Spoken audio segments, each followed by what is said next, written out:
A reading slump, a term common among book enthusiasts. This term refers to a temporary time when you want to read but you just can't. You lose your drive to read books, you might get bored easily or have a hard time paying attention to the words.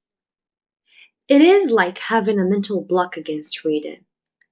And as a reader, I have stumbled on this type of interruption many times. It is widely common among readers, especially after reading a five-star read. There are many signs of reading slump.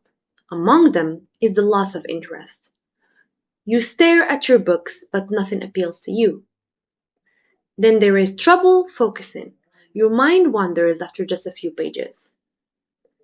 Next, you start and stop books and finish none of them. And finally, it feels more like work. Reading feels like a homework instead of a fun hobby. Being in a reading slump is really draining and not a favorable feeling. Therefore, here are some tips to get out of this reading rut. First, start with a book that's hard to put down. Don't force yourself through a classic or a must-read. Pick a highly rated book in a genre that genuinely interests you. A gripping first book makes all the difference. Second, use a streak to stay consistent.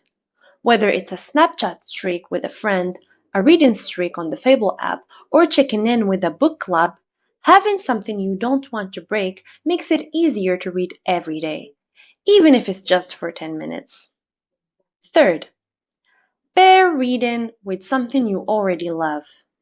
Read while drinking your morning coffee, during a cozy evening, or alongside your favorite snack or meal. Your brain will begin to associate reading with those positive experiences. Fourth, surround yourself with bookish content. Watch Book Talk, BookTube, or join online reading communities. Seeing other people excited about books is surprisingly motivating. And discussing a book you're reading can make the experience even more enjoyable. Fifth, try immersive reading. Follow along with the physical or ebook while listening to the audiobook. This keeps you engaged, improves focus, and helps you get through books faster. And finally, finish a series you already started. You're already invested in the characters and the world. Returning to a familiar series often requires less effort than starting something completely new, making it easier to build momentum. Reading isn't about forcing yourself to finish more books. It's about making books a natural and enjoyable part of your day. Once reading becomes something you look forward to instead of a task, consistency follows naturally.